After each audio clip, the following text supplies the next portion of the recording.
Hey, it's your old pal Slim, and this is 70mm, a podcast for film lovers.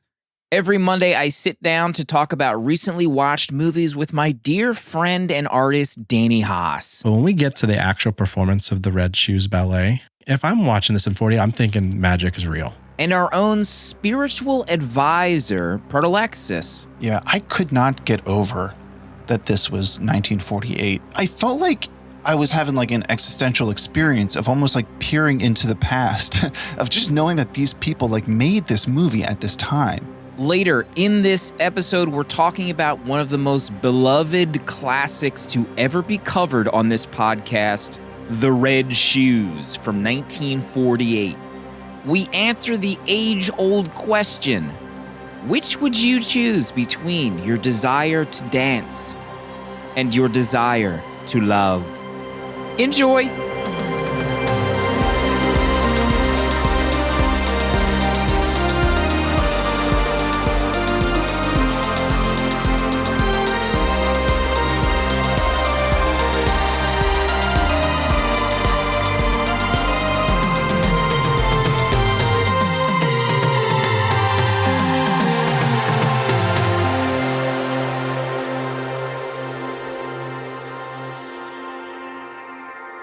You know what we could start with? Let's do it. Proto watched he has 2 logs for a movie on Letterboxd. Log jobs. I thought this was going to be a potential Proto pick for this month. Remember, we're doing no theme this month. Oh. Everyone's sweating their A off, mainly just me. A sweats. Wait, getting hardcore A sweats. But I picked The Red Shoes. That's our episode tonight. And I saw Proto watch The Green Knight twice in the last week. I did. I thought that was a potential pick, but no. Personal Stay pick. tuned. I wanted to do this movie back when it was coming out. And then I didn't get to the theater. And then I think every other human on the planet saw it. Yeah. So it kind of just killed my motivation. And Yeah. But now that this movie came to me, it was my moment. And I loved it.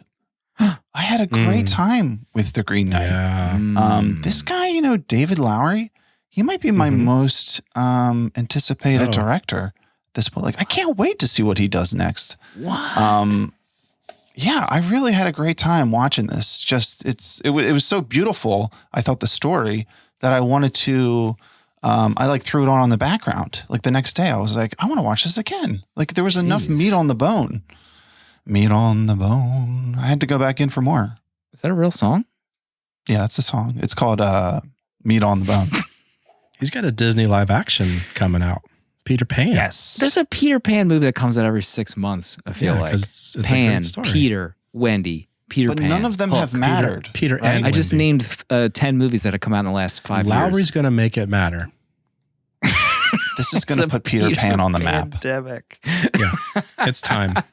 Disney. Now, Danny, you talked about this movie on Tape Deck podcast, The Cinenauts. That was a big shock drop. A lot of DMs flying around. Our internal reaction to you doing The Green Knight on another podcast. You were pissed. We had to have a Tape Deck legal conference call, but do you have fond memories looking back on Green Knight now that Proto's watched it twice? Yeah. I mean, I knew he'd like it. There was no way Proto wasn't going to like this film. And I am just happy I'm right. About Danny's art for that episode. Danny did Cinenauts art. Oh my gosh. Remember that? Yeah, I got to Remember look the that up. font type? Good times. Kerneling. I didn't do the font. Catcher did the font. Catcher did That the was font. a collab. That was an art collab. Our first, not our last. I knew right away that Danny did not watch any movies this week. So Letterboxd just did their Letterboxd Wrapped, where you get like, here's the actor you watch the most, here's the director. So I started scanning both of yours' year in review on Letterboxd. I have this insane stat that I'm going to reveal right now on the show. Oh no! Both of you have watched the same amount of movies in 2021. Legitimately? No. 201 entries. What? I thought it was a bug. I was like, maybe I just have Danny's page open twice, but no, 201 diary entries from the both of you. We're a dyad. What are the chances? Mine dyad. Movie watching dyad. Danny's first film of the year that you watched was Waterworld. Remember that episode? What a great app. God. Where's my sequel? Kevin, please. We had Trader Brandon on.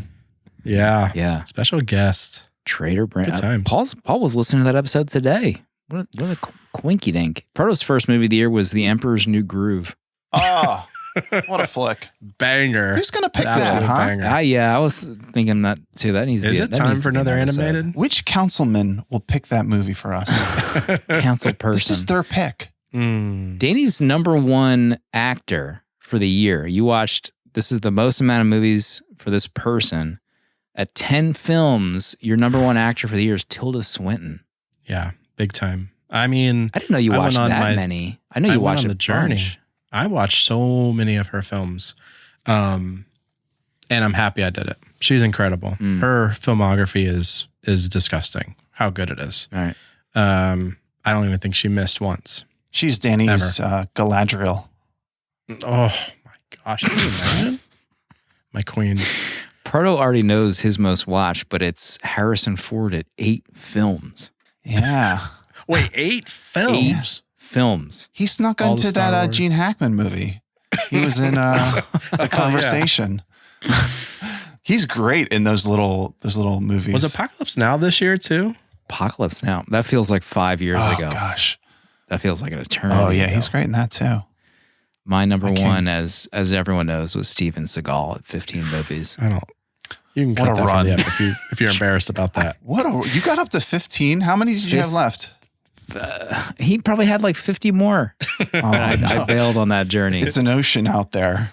Ugh, I don't want to swim in it. I'll drown in that ocean, never come back out.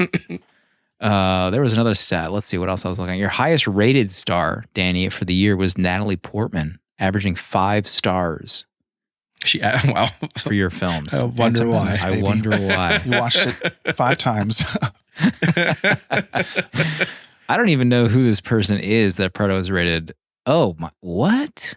What? Who is Steven, this is Proto's highest rated actor, Stephen Dunleavy. And I had to Excuse click me? through. Can I get a link?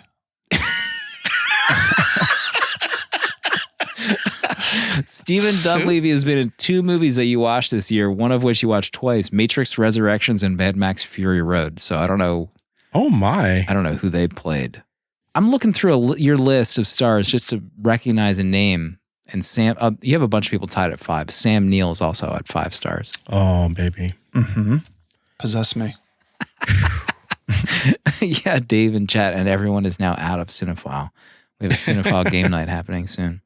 Another thing I wanted to spotlight too is your most liked review on Letterboxd for the year.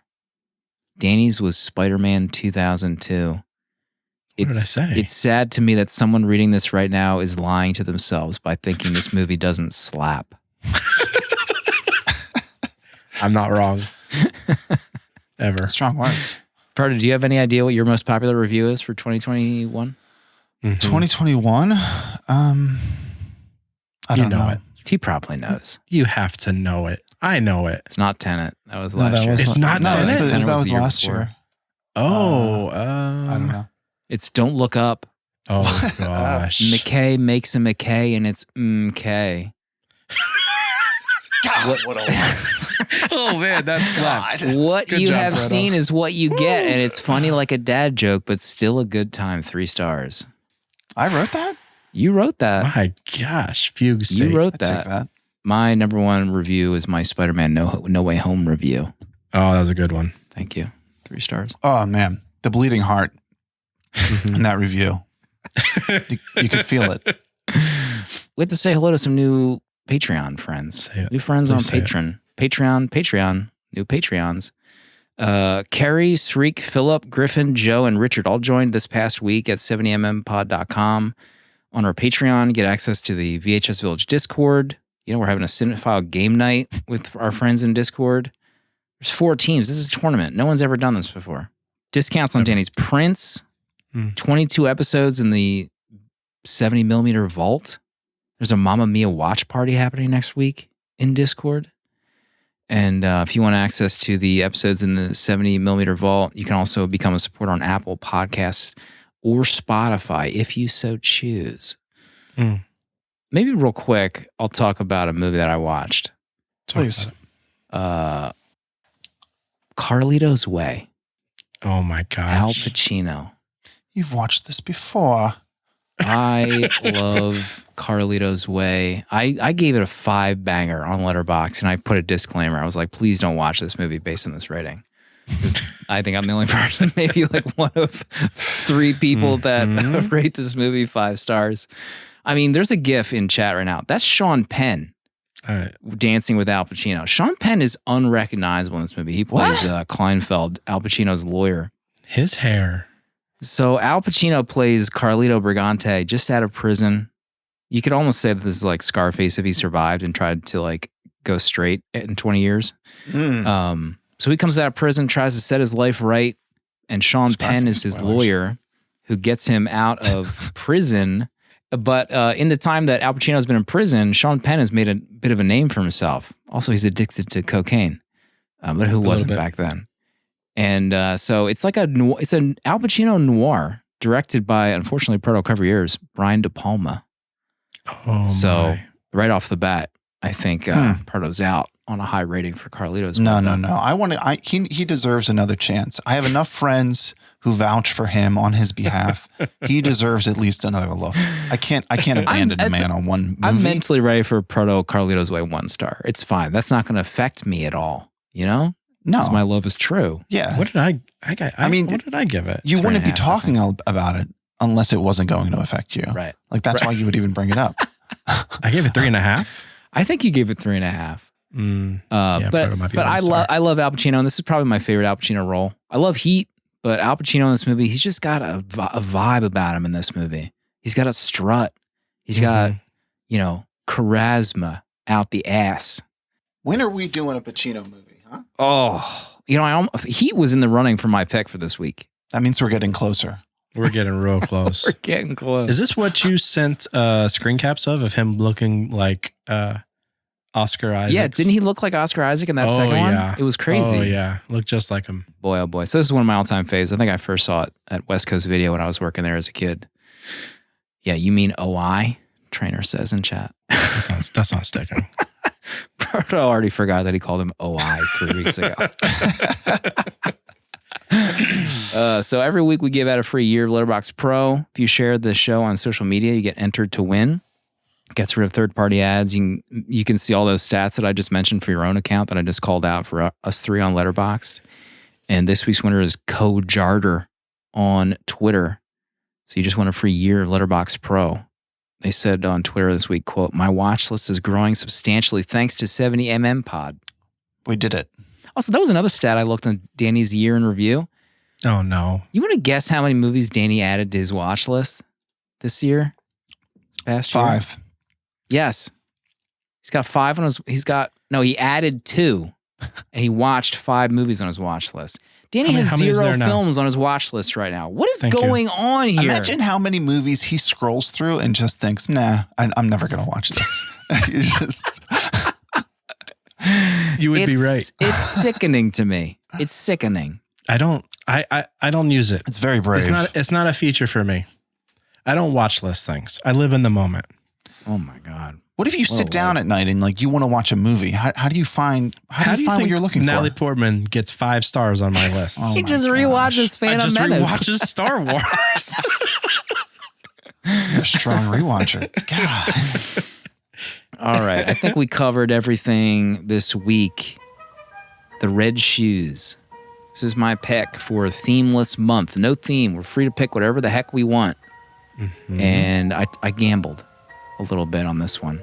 Streaming in a bunch of places. Gamble. Big time gamble. Proto, what is The Red Shoes? No matter your fate, you must dance. Victoria Page does not live to dance, but dances to live. After attending the ballet Heart of Fire by Boris Lemontov's company, Vicky meets Boris and is invited to rehearse with the company. On her first day, music student Julian Craster also begins as a coach. These names. The amount of unsubs right now during this intro. They're just tick, tick, tick, tick. They both quickly rise as stars, with Vicky dancing the lead in the ballet of the Red Shoes and Julian writing a new score. The ballet tells the story of a dancer who, putting on the red shoes, cannot stop dancing. And as the careers of Vicky and Julian bloom, so does a love between them. But when Vicky is forced to make a choice between her love of Julian and her love of dance, the impossible choice leads to an untimely demise for the dancer in the red shoes.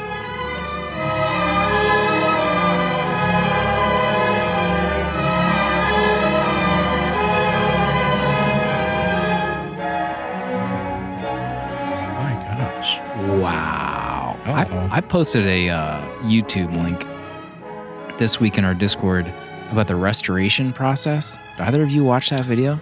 Of course. Yes. What are your Yes. thoughts on that restoration video? It's truly a blessing that there are people out there doing this work. It's amazing what they did for this movie. They show that the side-by-side comparison of the old footage with what the restoration was able to accomplish is amazing.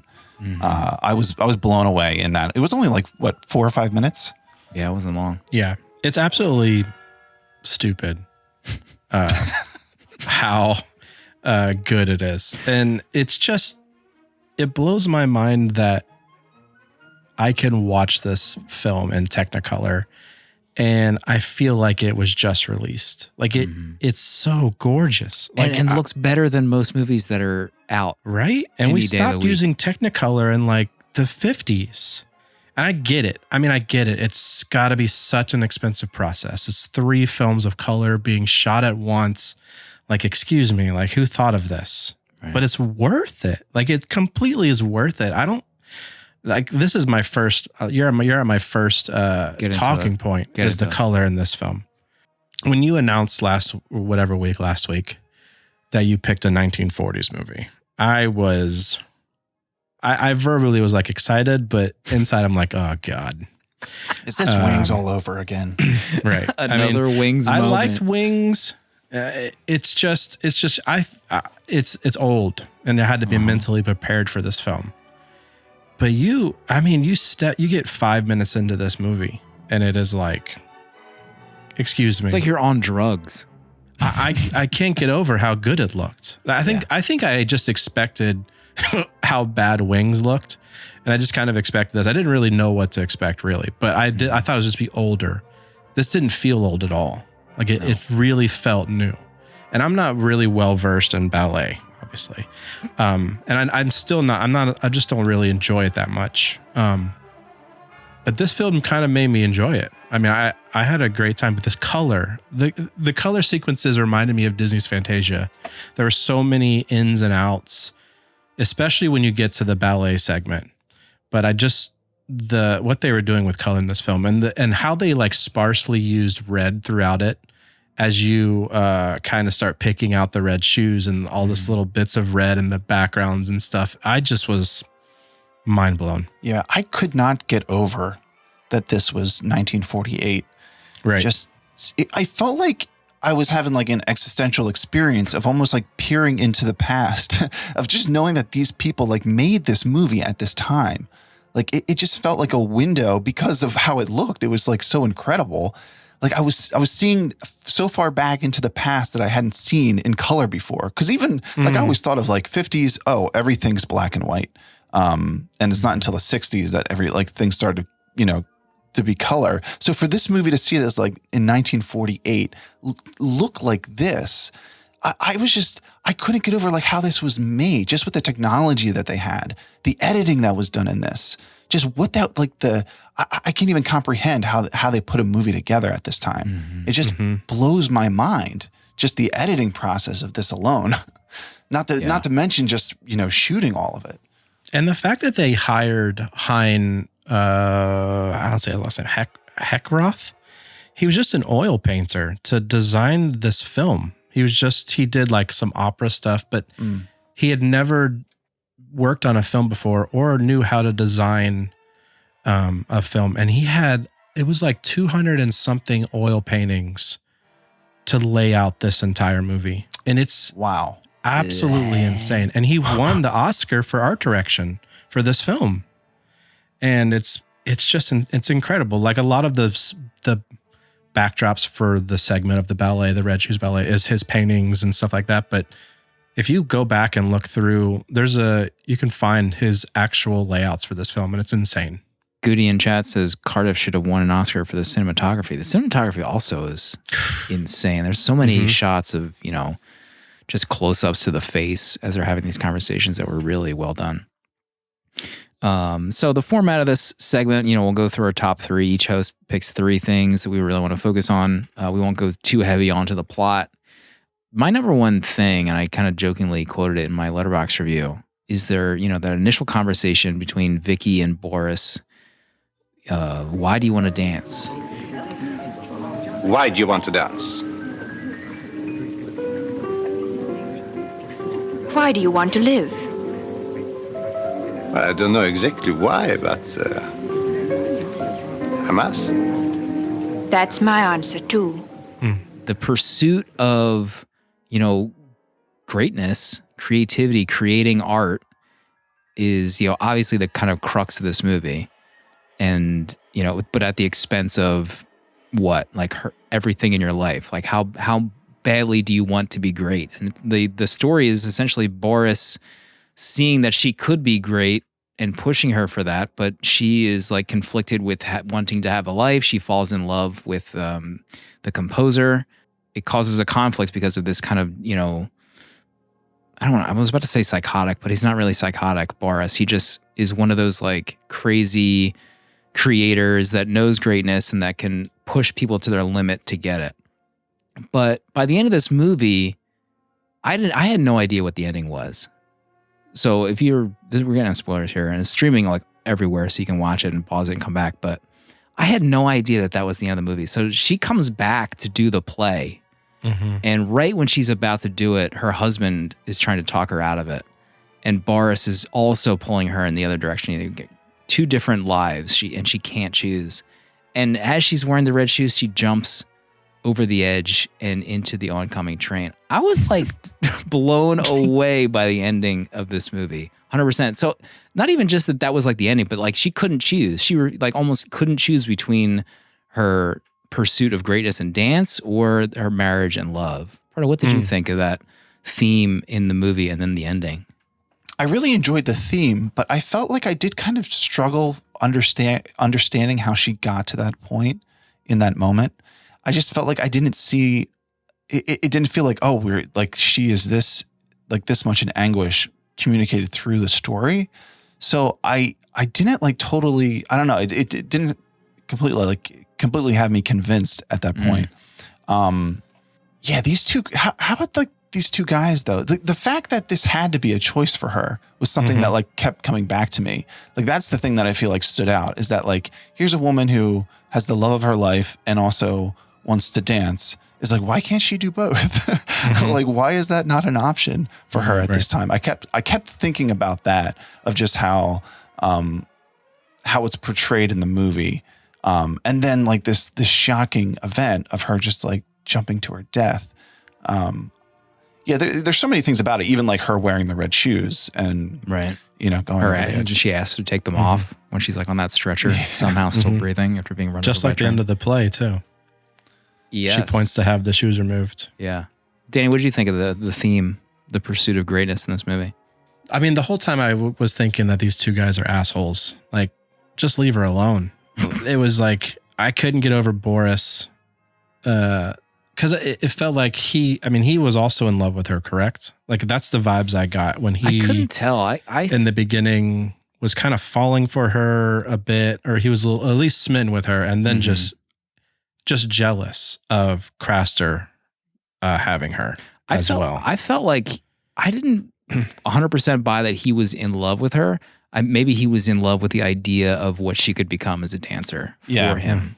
And like, even when he goes to kind of like surprise her at that party, and he finally is told that like, oh, actually, she's in love.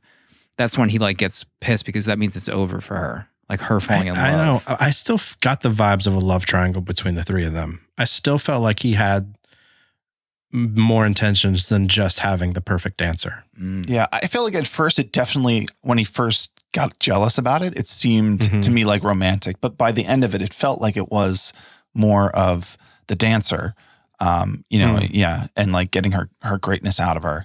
But I think you're right there. Yeah. Or he just plays it so well, the character, that it feels like it's both at the same time. Yeah. Adolf, I'm not going to pretend to pronounce his last name, but the guy that played Boris, he was incredible. Like, incredible performance out of him for this film. Yeah, the 4K that I got from the Criterion has like a little pamphlet, and it talks about the cast, about how Moira, I think this might have been her first movie role, I think, but she was cast because of her dancing skills. Goody says yes, first film. And Adolf, I think he left Germany because he was a gay man living in Germany, so that's why they cast him in this role, because they felt like he could do the kind of ambidextrous role that was required for this kind of ballet runner, creativity, genius that was needed for both roles, because he kind of needed to pull the strings for the composer, but then also her. So I thought that was pretty interesting. Danny, what's the number one thing on your list for Red Shoes? Number one is, so I would say the first hour of this film, I was okay with it. The character development was a little bit slow, but when we get to the actual performance of the Red Shoes Ballet, I was kind of blown away with not only with just how they filmed it, with it kind of transporting you into the actual kind of fable of this story and taking you out of the audience and putting you right into the story of the Red Shoes. But the production of it, I mean, I couldn't imagine sitting in 1948 and seeing this on screen, what they were doing with, the shoes lacing up on our feet by themselves, or, I don't know, just so many transitions where Craster walks on stage towards her and it turns into her other lover in the play. Or, oh my God, what a scene. They were like, there's some like seamless things that they did. I'm just thinking, if I'm watching this in 40, I'm thinking magic is real. This whole Those transitions. 17, and it's a 17-minute ballet. And 5-star 17 minutes. What I expected was, when the play started, I thought they were going to like quick montages of her performing this play. I didn't think we would get this entire fleshed out ballet. Now, I know ballets aren't 17 minutes long, but for a film, I mean, it's a giant portion of this movie, and it's incredible. Like, absolutely incredible. I was just kind of mesmerized with it. Especially because you're not just seeing like a play in a movie. You're seeing a play that could only be made in a movie. The way that exactly, it's not a real stage. It's like an endless stage that has every set all at once, and she's traveling. And then like the scene where she's like running to the street lights, and then like those things. Like, what I was seeing on the screen, I couldn't believe what was happening. It really like blew me away. I felt like I had never seen anything like this in a movie. Yeah. Paul says it took 6 weeks to film. I mean, a couple of my favorite parts where you get kind of where it's getting into the movements of the ballet, and then you kind of see the wooden floors, but then it transfers into the oil painting of her standing on a cliff, or the waves coming in through the audience, but the waves turn into the applause. And I was just the creativity and actually just pulling it off, pulling it off in the 40s, to watch it now in 2021 and still kind of have my jaw drop at what I'm watching. Because it's beautiful. How repulsive was that shoemaker? Satan. He looked great. Scary. Devil, shoemaker. But like, it's perfect. Like, I couldn't get over how great that was. Yeah. I was completely blown away with the ballet. Unbelievable. It's 5-star ballet scene. 100%. I mean, it's 5 stars for a ballet scene. It's unbelievable. There's also something I screenshotted where she, like, I mean, the designs of the areas that she's in, this one right here, with the women in the drapes. Oh my gosh. With the I didn't catch it until I watched it a second time. What? I just dropped it in chat. Like Yeah, so many moments of those where I was like, oh, I want to screenshot this. Oh, I want to screenshot this. The scene of her going through the alley with the paper falling down, and then those Slow guys, motion. the way it's slowed down at that point, and just, I mean, is a ballet dancer the most graceful thing? Yes. Like ever?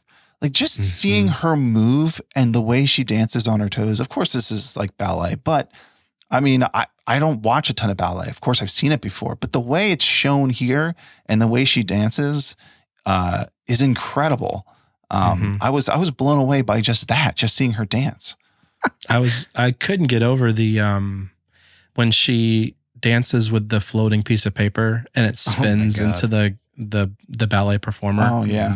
That transition was so good too. It's just very smart, and they were doing things that I feel like, I don't know, next level stuff for the 40s. Pardo, did we go to your number one on the list yet? We've been all over the place. Yeah, I mean, we've been talking about a few of them. I think even just seeing the inner workings of a ballet company too, of just, so like the head dancers are also like the ones coaching everyone at the ballet company. So, so seeing like having those dual roles of like being the stars, but also coaching everyone, and just the idea of working. I mean, this stuff Craster does of writing scores, just the production of this, of like the idea of working at a place like this sounds like unbelievable. Like I can't relate to this level of like creativity and production on a daily basis. Like it seems like it would be such like an overload, like to actually do something like that day to day. That's how I imagine the proto audio dispatches are. Yeah, there's a piano, you're smoking, packs a day. Jenna is coming in, having to absorb all that. Maybe it is something like that. Maybe you're right. Maybe I'm already doing it. Oh, also the sound of this kind of blew me away at a lot of different points. There's like one where the camera's like way back at the stage, and there's one of the men are dancing, and but you hear the floor so clearly from like really far away. And then the shots in the city in this movie, like there's some amazing shots out in like live crowds that I was like blown away by. There's one where the camera is like tracking through the party, and then it goes to like that giant champagne bottle. Like that whole scene, there's so many beautiful shots. Oh, the shot of the ocean where they're in the carriage ride. Like I was blown away by that. That looked amazing. I was like, how did they shoot this? Because that was the ocean. Like they shot that there at night, right? Or how did they make that shot? It just was incredible to me. I love the vision of us like watching this movie being so gobsmacked by the technical aspects of it. Like we can't figure out how this movie was made in 1948. I have no sense of like what, you know. Wait a minute. How did you do that? Wait a minute. Where is the documentary on this? Who was taping? Lil Sizzle in chat shared a blog post that talked about some of the lighting in this. Maybe I think it warrants a making of watch, but the one that really jumped out to me was when she's walking up that first staircase outside of the building, and she's wearing that tiara, and the light is reflecting on the steps as she's going up. I was like, are you kidding me? Just the work that has gone into preparing all of these shots is just mind-blowing to me. The mirror hall, this is one of my honorable mentions, but it's related to the kind of shot trickery. But there's the day after the show, I think it is, she walks into her rehearsal room. It's like this long shot of that open room, and you see her in the distance walking towards the camera, but that's a mirror. And she eventually walks closer. Just amazing shot.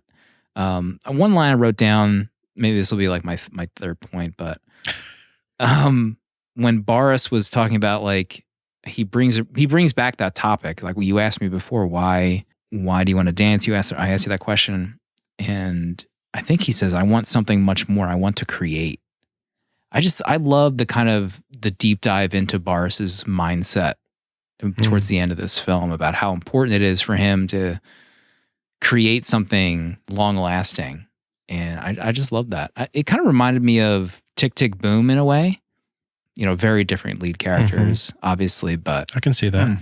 But it really spoke to me towards the end of the movie. Danny, what's next on your list? I've been all over the place talking about Boris, but I really loved his performance in this, but also his look throughout this entire film. Mm-hmm. I mean, his wardrobe was incredible. That breakfast gown. The breakfast gown, yeah. Excuse me. How do I get one of those? If I show up to breakfast in one of those, I need to be respected in this household. That thing looked like he was about to start But mass. his sunglasses and his hats Oh my gosh. and his scarves. I mean, this man was on top of it. He knew how He to was dress. someone. Back to these guys. You know, it's funny because I got really I liked the things he was saying about like creating and etc. But I really had a hard time liking this guy. Yeah, he's a big a-hole. Him, but Yeah. also Craster too was a big baby. Like he had his first like operatic performance being announced on the radio, the BBC or whatever. And he kind of just stomps off because she's performing the Red Shoes because it's what she loves to do. Like, I don't understand why they couldn't do both. Yeah. And then I couldn't understand why Boris couldn't just let her be happy. I mean, what about her loving Craster made her a lesser performer? And it just, I just was so frustrated with them at the end. And then her killing herself, I was mad. I was mad at those men. I don't know. If you go with him now, I will never take you back. Never! Vicky, do you want to destroy our love? Adolescent nonsense. All right, go then. Go with him. Be a faithful housewife. The crowd of screaming children and finish with dancing forever. Jess says males' egos ruin everything. I agree. Castor, I made a mental note when she first finds out she was cast in the Red Shoes or was like up for consideration for the Red Shoes. She tells Castor outside the room, and they're in like the same boat, trying to find their way in, creative life.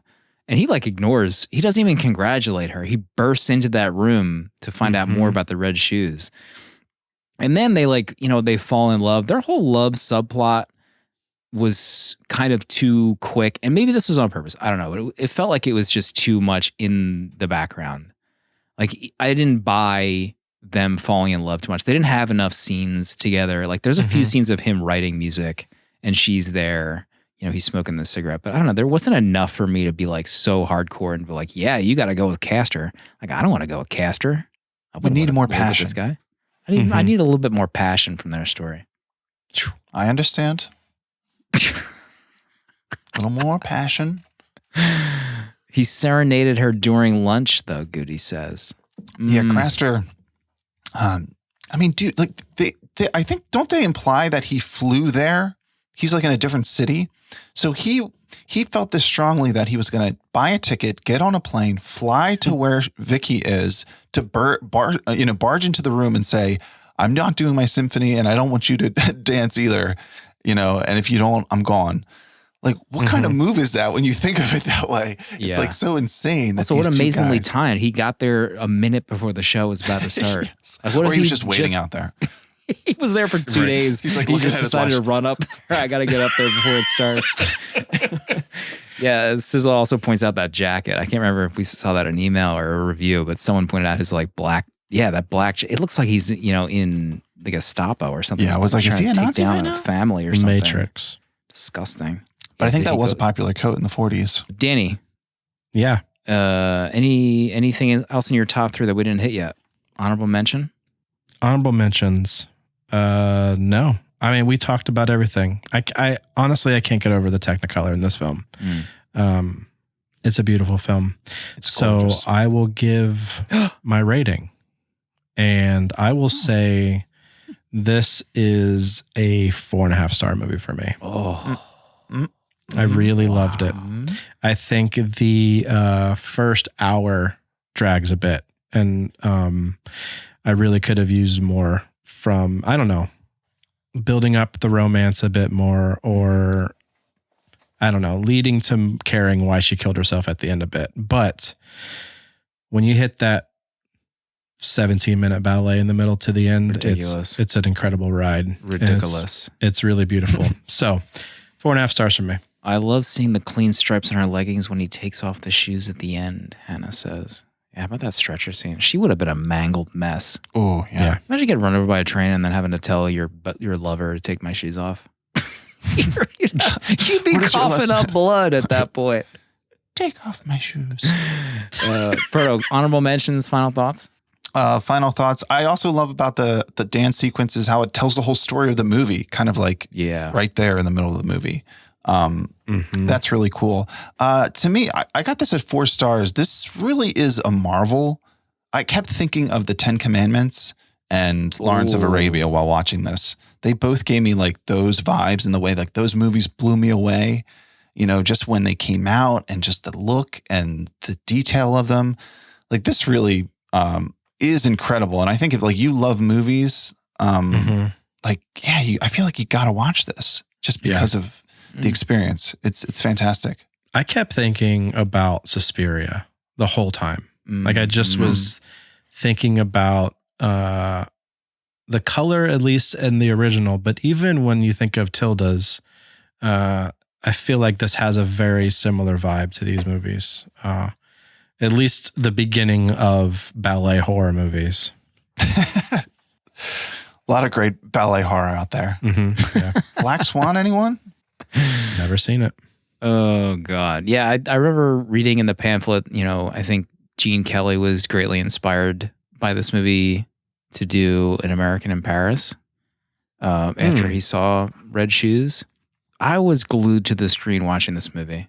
Absolutely glued to the screen. The visuals were off the charts. I love the kind of her struggle to choose between two lives. I love the ending. I kind of like, even though there was like not enough in the love story, I kind of like take everything at like jumping up to another level where even if that stuff isn't even there, the presentation and total package of the movie is just so good that it's almost like more than a real life story. It's almost like the whole thing is a ballet itself. So it doesn't have to be so explicit in how it explains everything. So I'm at 5 stars for my Red Shoes. gosh. I loved it. Loved it.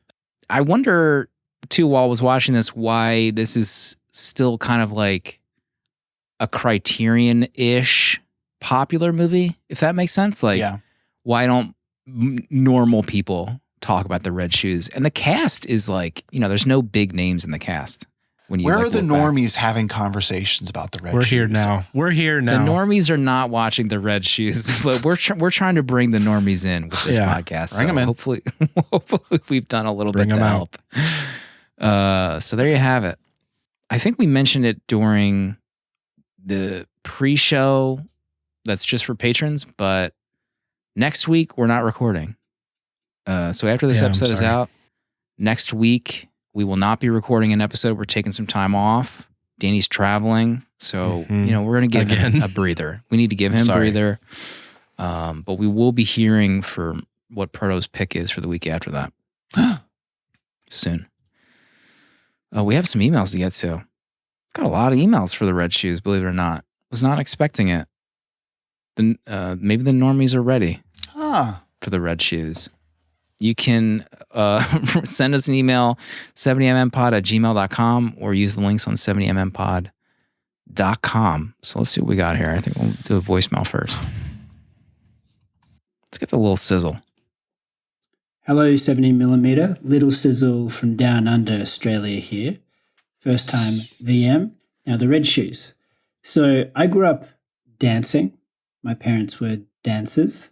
Amazing. Also being a photographer. So this film has so many aspects of it that entice me. Visually, it's astonishing. All of the scenes, like how are they so perfectly lit? They're overly lit to the extent that it looks as though they're already on stage. This weird conundrum they keep playing with of the visuals of being on stage is the same as the visuals of being in the world. Like that nighttime scene, that's just shot during the day with so many neutral density filters and blue filters put over the top. It's just quite amazing. One of my favorite moments is when Boris is consoling Krasta And they're both recognizing that Craster's musical score has been stolen. He says, "It is far more disheartening to have to steal than to be stolen from." Boris ends up being the one that's stealing things. I myself can relate to the creative process of needing to borrow, beg, or steal from others. Wonder what the other artists here think of that. Oh.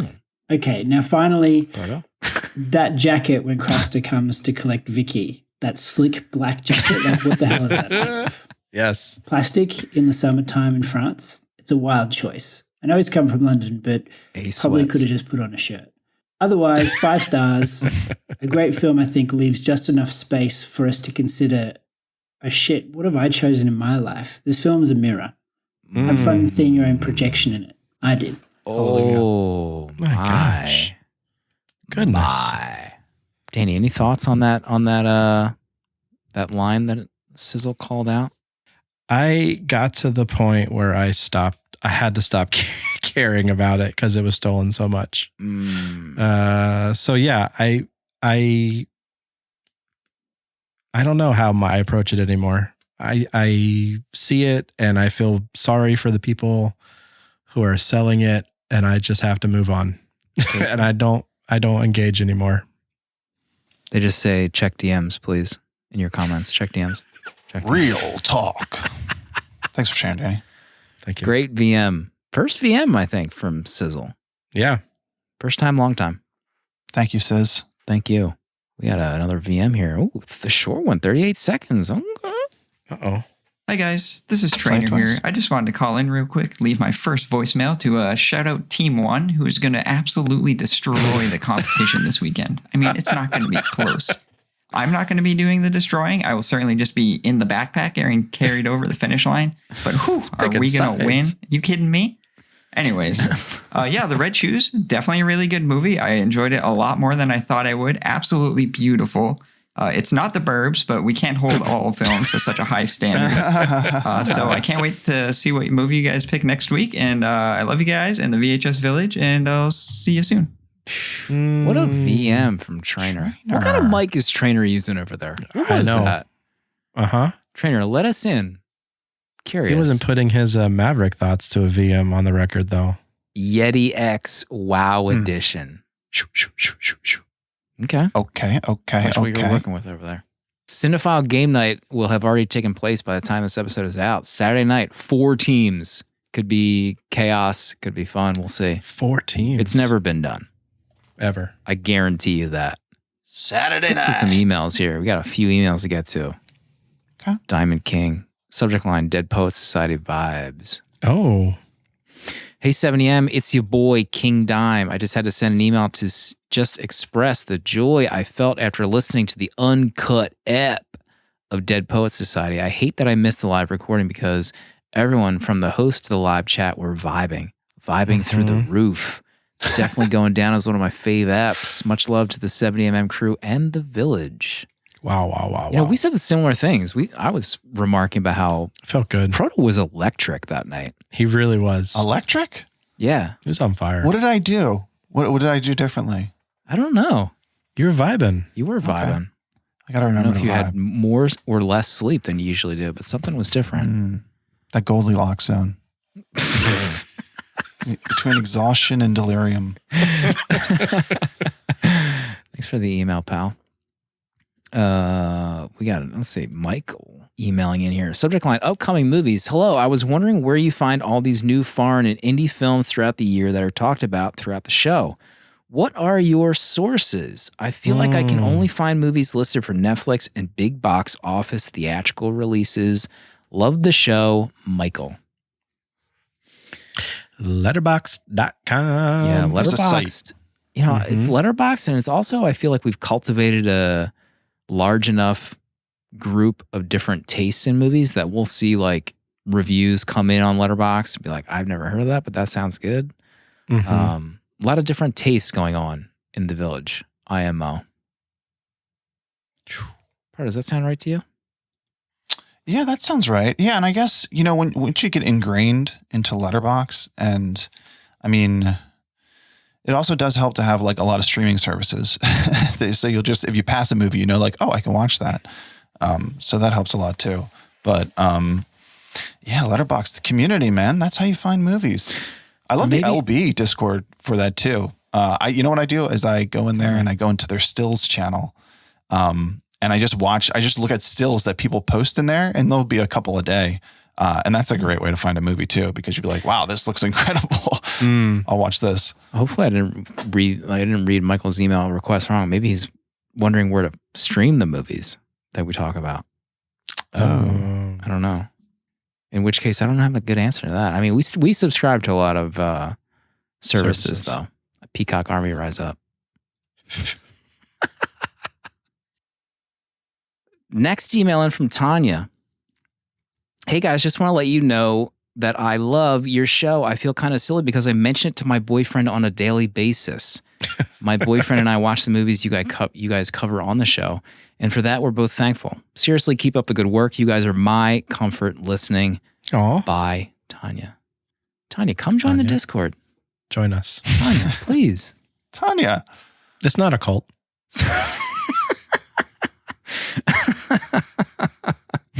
Question for the show coming in from Brandon.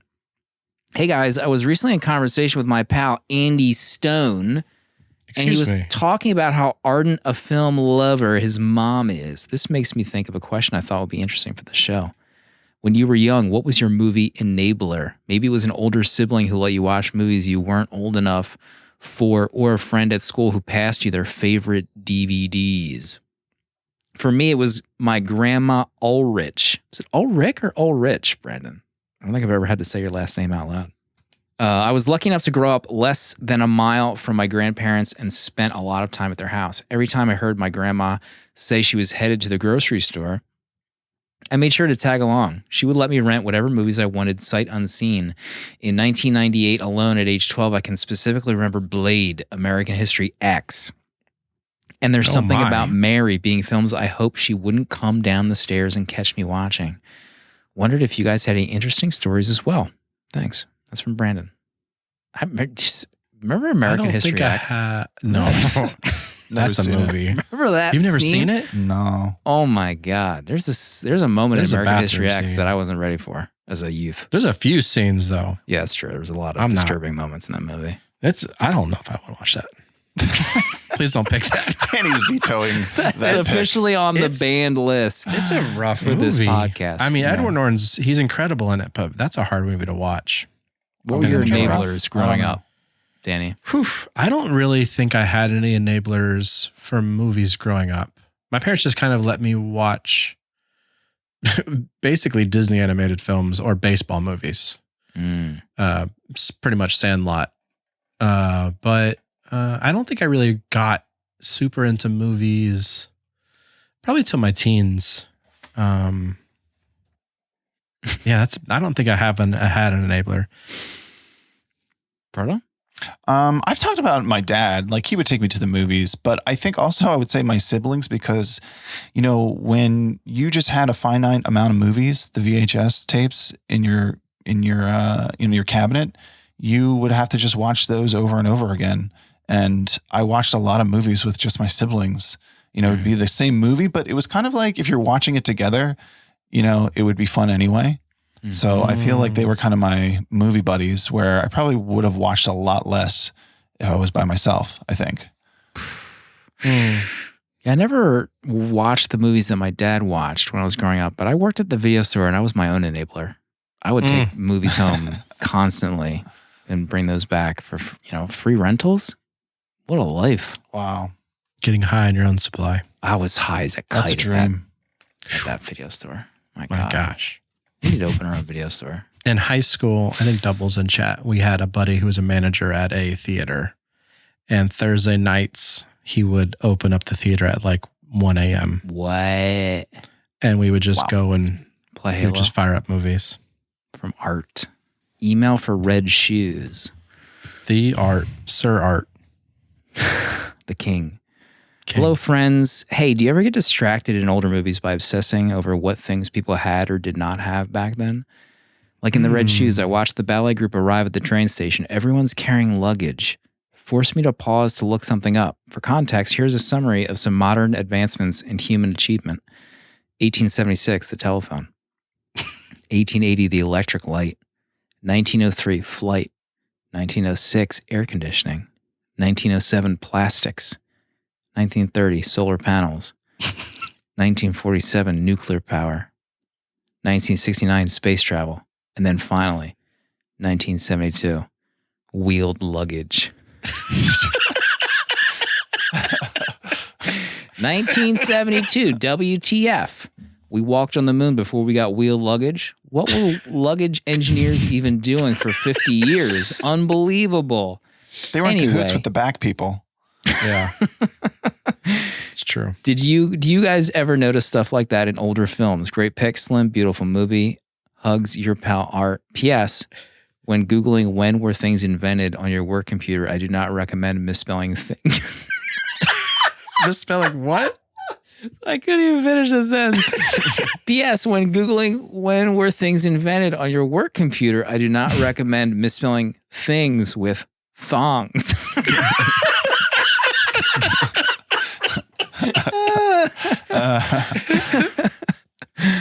I mean, Art, you just heard us just be like slack-jawed at the production of the entire movie of The Red Shoes in 1948. So I think we've talked about it before, but anything can be solved with a cell phone in some of these older movies. True. The invention of the cell phone or GPS locations. yeah. Imagine using MapQuest. Lost in the woods. Imagine getting lost in the woods. Printing out 2022. MapQuest directions. You're dead. I'm dead anyway. I think the idea of calling somebody with picking up a phone and having an operator and then asking for an address. God. Like, I've dialed quite a few numbers in my life, but I never experienced that. And that seems kind of like wild. Final VM of the evening before we get to Pardo's pick 2 weeks from now. What is up, 70mm? It's Wes. It's been a while since I last left a VM, so I'm going to circle back to a little thing called the Lord of the Rings journey. Oh my. It's been just over a month since the journey commenced, which means it's been over a month since my partner Fee and I not only had next to no interest in Lord of the Rings, but were largely anti-fantasy as well. Fiona especially, she absolutely detested fantasy stuff. But since my love for you guys runs deep, I managed to convince her to join me on the journey, and we watched all 3 films, extended editions, and something changed deep inside of us. Since we finished the films, we started watching the Hobbit films. Fiona has already finished the first book and is now in the second book. I'm reading the history book of the guy who Aragorn is based on. We've added a fan-made film to our watch list. What? We considered spending £400 to stay in a real-life Hobbit hole. We bought a Lord of the Rings board game that we spent 7 hours playing last weekend. Our WhatsApp chat between the two of us has become a Lord of the Rings meme generator. And I just came home today to find out that Fiona has bought another book called The Atlases of Tolkien's Middle-earth. Oh, what is going on? Who have we become? Who has Fiona become? Are we fantasy nerds now? I have no idea what is going on, but I suppose I just need to accept it now. So we've got you guys to thank or blame for this new chapter of our lives, which just goes to show and demonstrates the profoundly life-changing effect of 70mm. Aww. I need to go now and come to terms with this new life for the both of us, but keep up the good work. And the Red Shoes is a stunning, stunning pick, by the way. Love you guys. Bye. Bye. Thank you, Wes. That's incredible. Wow. Are they going to be cosplaying at the next outdoor event when everything is opened up again? The Ren Fair. What a testimony. From them. Sheesh. I can't I mean, imagine. is it a Ren Fair in Scotland? It's just an everyday life, right? Is it a giant Ren Fair? Is that what you're asking? Just one giant Ren Fair. Ren Fairland. This just in, we're not getting invited to Scotland No, anytime we soon. just I got think we just had our visas revoked. Wow, I can't that's beautiful, imagine. Did you have any of those things, Pardo? Do you have any of those books that Wes just mentioned? No, I've never heard of most of those. That's wild to me. Cripes alive. Is it time I think I'm going to use to that. hear from Proto Lexus, spiritual advisor? He is the last host to pick for the themeless month. Just to reiterate, we're not recording next week. Taking a week off. So very Jet soon, setting. Proto's pick will be hitting your podcast apps. Mm-hmm. Am I revealing it right now? I guess it's time. It's time. Akira Kurosawa. I picked one of his movies He's doing back in what year was that? 2020, 2021, one of those. 2020. Seven Samurai. And I thought maybe I could strive to have a trilogy of picks of Kurosawa. So if I'm going to have a trilogy, I'd have to start with number 2, next one. So my pick, some breaking news for me. I haven't shared. Finally have a 4K player for my TV. Oh, here we go. It's happening. Everyone sit down. Spoilers. Sit down. I had 4K discs that I couldn't play yet because I didn't have a player, but now I do. So I can play, and I have this disc just waiting to be played. So my pick is Ran. We're gonna go and watch Ran because I got the disc. And the time is now. I am very excited to finally crack this baby open. Normies, are you ready? Yeah. 2 episodes in a row. Ran. Normies rise up. When this Blu-ray, this 4K came out, those Criterion fans, they were like fainting lady gif. Frothing. Yeah, they're... I'm not going to say it, but yes. This was all... I can't remember if I revealed this in the show, but this was in the running for this episode too. I was like, man, what if we did Ran? Like, I want to talk about this 4K of Ran. Also, I looked on Amazon. It might have been why I didn't pick it because I think the 4K Ran disc is still a little pricey. But I think it's available digitally too. You can just rent it or buy it. I'm excited. I'm very excited. Pumped. Well, you gotta make sure you're gonna land the first pick of the year, right? Yeah. We don't want to be there. You don't want to make a mistake. No. You can't blow it first pick of the year. Yeah. Me and Slim have nailed it. You couldn't F up. Exactly. We need 3 nails in this month. Sizzle chiming in 2.42 hours long. Ran. Let's not do the math on that. No. Major, delete that comment. I need everyone in here. Everyone delete any comment about runtime. We can't have anyone figuring this out before they buy the movie or rent it. Where are the mods? Where are the mods? Oh, God. What an app. It's in the bag. We got a lot of big plans coming for the next couple months. A lot of big plans. No one's ready for what I don't we have think planned. anyone is ready for what we have decided off air that we're going to be doing very soon. Off air. Off air. Affair. The art, I mean. Come on. It's going to be great. Come on. Proto, can you take us out this week as we prepare for the rest of 2022? Yeah, you've got to dance. No matter your fate, you must dance, baby.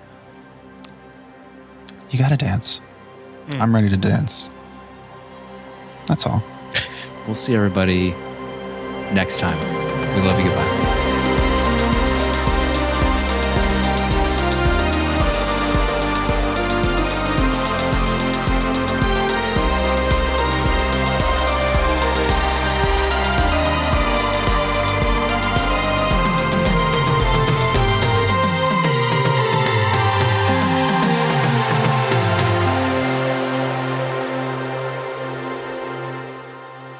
$70mm is a tape deck production featuring original artwork provided by Danny Haas. Spiritual guidance and V'ger, the robot who loves movies, provided by Pertalexis. Producer at large, Dale_A. Transcripts provided by Sophie Shin and music composed by Cinematrix. Prints and other merch are available on 70mmpod.com. This episode was mixed, edited, and produced by me, Slim.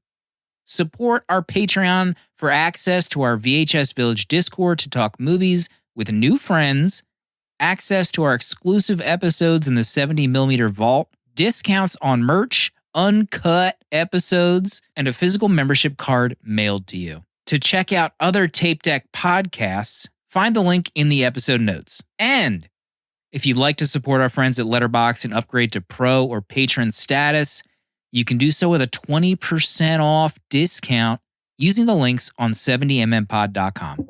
Goodbye. This is a Tape Deck podcast.